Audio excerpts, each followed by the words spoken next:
name is Beck, and the Rabbi from another planet. Please like, share, and subscribe, and ring that little bell so you're notified when new videos drop. And we have reached a new and interesting point in our ongoing cultural wars, I will say. Before I do, I'm saying this every video, it'll be another one starting from next week. I'm giving away Doctor Who DVDs for the next 2 months. This one is, this next one, the drawing is on Sunday. It is Doctor Who Series 2, when it was really good, with David Tennant, Billie Piper. Apparently that's a rare out-of-print version of the DVD set.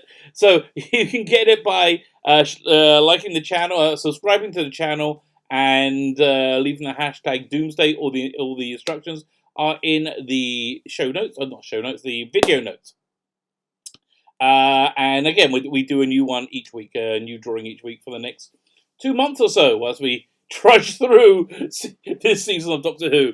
But we have reached a new and interesting stage of the cultural war, the ongoing cultural wars. So it used to be like this. The SJW, Social Justice Warrior infestations, kind of used to go like this.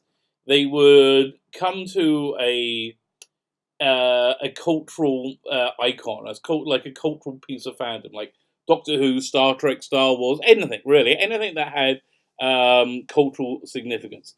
And then they'll say, well, why can't you just be a bit more diverse to let us in? So we can, and we'll be like, yeah, sure. We don't want to say no to anyone. If you like whatever it is, you like Star Wars, come on in. And then they go, well, now I'm inside, I can see this is really, not very good for these reasons. We need to fundamentally change this to make it morally acceptable. To which most people go, yes, whatever, just shut up, let's get on. And then they fundamentally change the thing. And when you come to complain, you go, wait a minute, this isn't Marvel Comics, this isn't Doctor Who, this isn't Star. When you go to complain, they go, well, if you don't like it, you can always leave.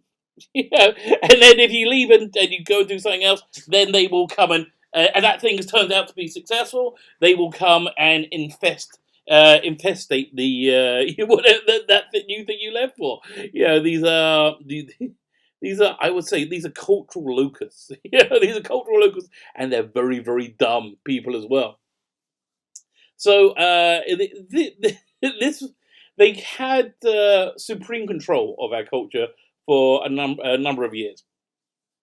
I'd say for 2 to 3 years. Yeah, they had complete supreme control, and they were very, very upset that the rest of the world didn't happen to agree with them on politics or whatever it is, and they got very upset. And they thought, well, you know what? If we just explain it to you really clearly over and over again in the things that you happen to love, we'll take those away from you, and then we'll explain it to you, and then you'll get it. Then you'll be on board. Then you'll get it. And actually, what I think what happened more is they said, well, people are going to go and see Star Wars no matter what. People are going to go and see Doctor Who or Captain Marvel no matter what. So if we put the messaging in, the social political messaging in that we like, then people are going to just accept it, and it'll be social engineering. The people who don't like it, they already branded as Nazis, bigots, racists, and it'll bring in the floods. They believe the whole world thinks the way they do. Well, really, they're just like a really small, angry little section of Twitter.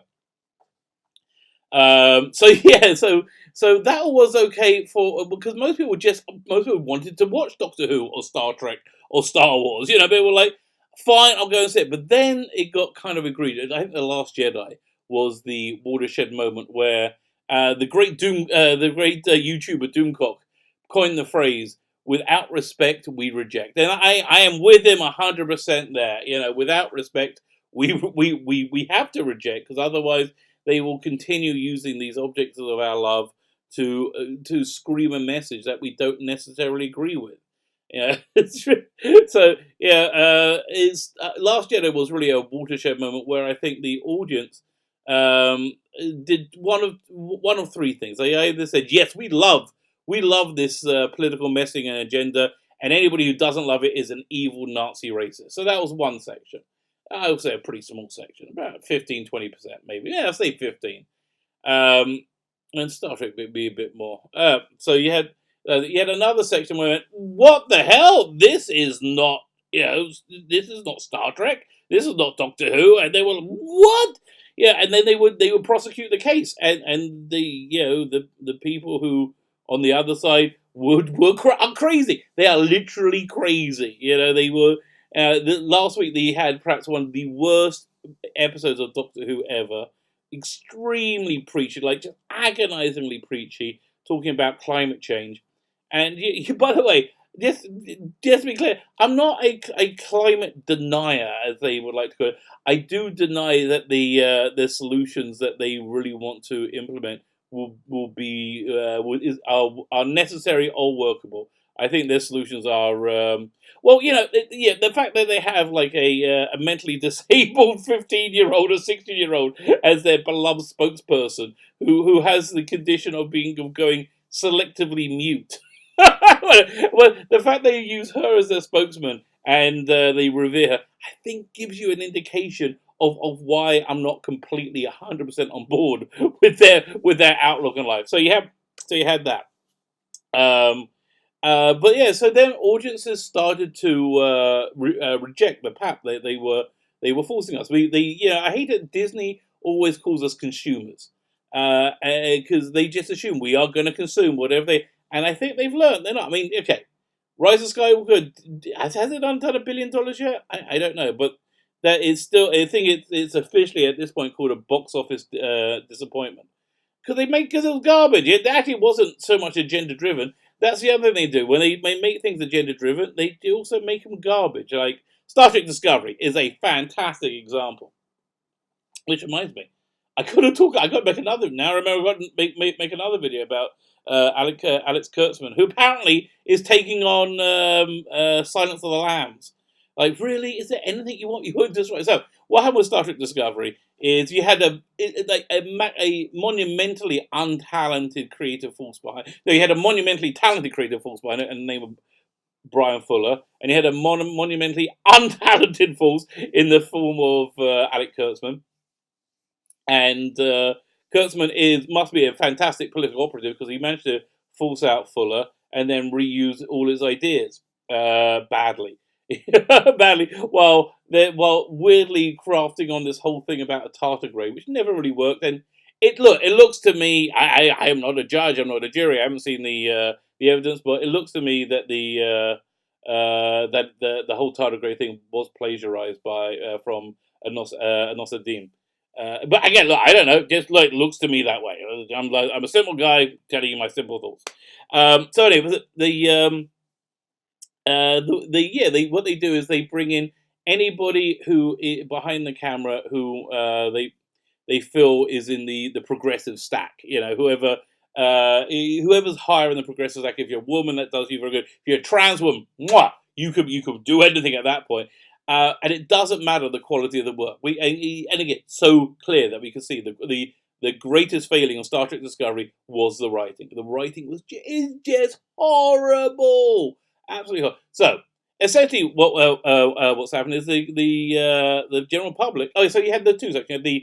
You had the small like people who are really on board with the agenda. There are people who are genuine fans of it, of whatever it was, who are just aghast that their object of their love was being prostituted for a ideological cause, which they didn't even agree with. And then you had the vast majority of people in the middle who were like, "Yeah, I don't really care. I kind of like it, but if it's crap, I'll turn off." And that's what's happened. It was that middle group that made whatever these things financially viable. And it's that middle group. So you had the small angry people of like real dedicated fans. You had the progressives who are crazy, and you had the vast majority of people in the middle. So they angered the small genuine fans, and they just alienated the mainstream audience, making these things unviable.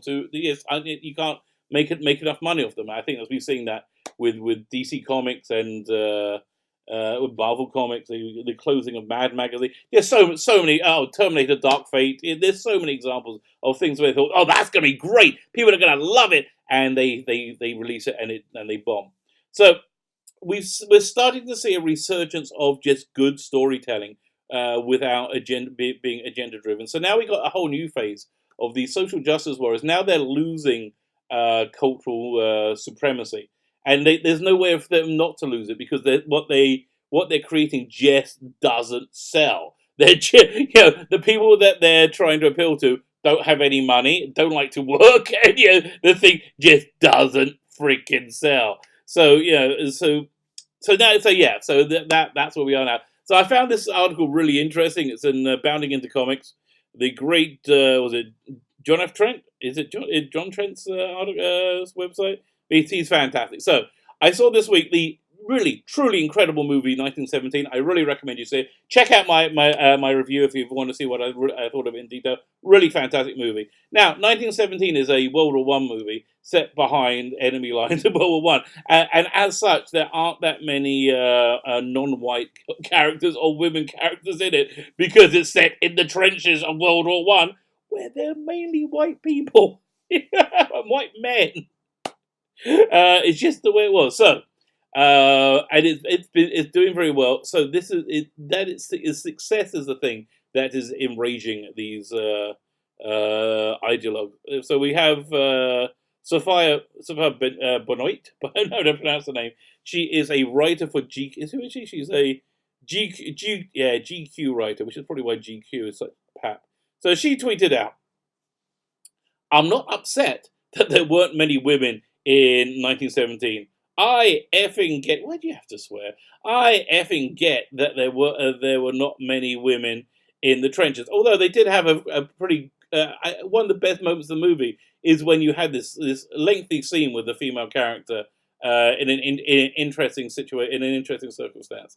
Fine. So then she goes on to say, "The question is, why does that story keep getting told? The reason that story keeps getting told is because, those white men, though, that when you keep saying this isn't for you, when you have Brie Larson say, this not, I don't care what an old white man thing, I don't care. Yeah, fine. You don't have to care what we think. You don't have to care what we think. But I'm only going to give money to things that I want to see. I'm sorry, I don't like the things that you want me to like." So now we're seeing tantruming that the world doesn't go along with their outlook. And then she followed up with oh god, she's got more. "If you think there weren't fascinating women's only or female femme-dominated spaces in this world with their own stories to be told, you're delusional." And you know what? There may well be. There may be hundreds and hundreds of thousands of fascinating stories. You got to craft it into a good movie to get people to see it. And as yet, you failed to do that. Barely making it a female-led story doesn't get money out of people's wallets. That's just the reality. You got to make a compelling cinematic experience to get money out of people's wallets. And she goes on, "Folks, I'm not even upset or mad or W/E. I don't know what that means. That 1917 got made. I'm sure it's great. She hasn't even seen it. I'm sure it's great. That's outside the question." Really? You haven't even seen it? What an idiot. That's outside the question at hand, which is where are the stories about non-white men's lives and why are they still not getting made? I know the answers. I want more people to ask the question. The answer is they are getting made. You just don't see them. Like Kevin Hart. Kevin Hart is made an insane career out of making movies for the African American audience. He had an insanely successful career, which you then came and counseled him for because he wasn't perfect in every freaking way. He was a perfect human being. I'm quoting James Earl. He's a perfect human being minus one or two tweets, and that wasn't good enough. Yeah, that's really the bottom line.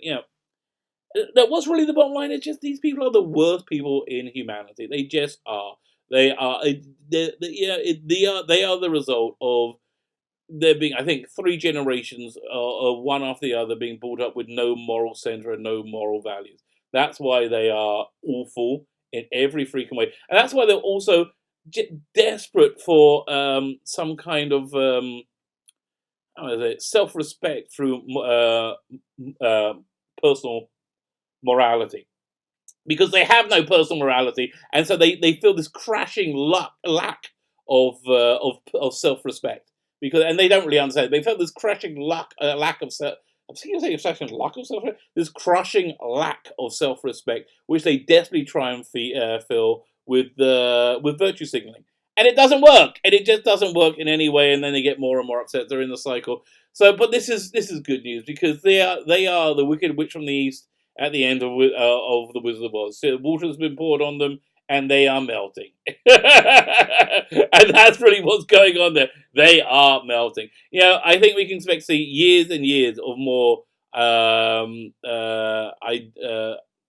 agenda-driven, ideological, political pap in our TV and cinemas, badly executed, because the only way they're going to stop is if they literally can't sell anything anymore. But I mean, hopefully, some people like money. That's really what we can hope for. Hopefully, some people like money. Hopefully, the BBC like the income that a successful Doctor Who brings them. Hopefully, who knows, or dares to dream. My name is Sheila Becken, the Rabbi from Another Planet. Please like, share, and subscribe. Ring the little bell so you're notified when new videos drop. And have yourself a fantastic day.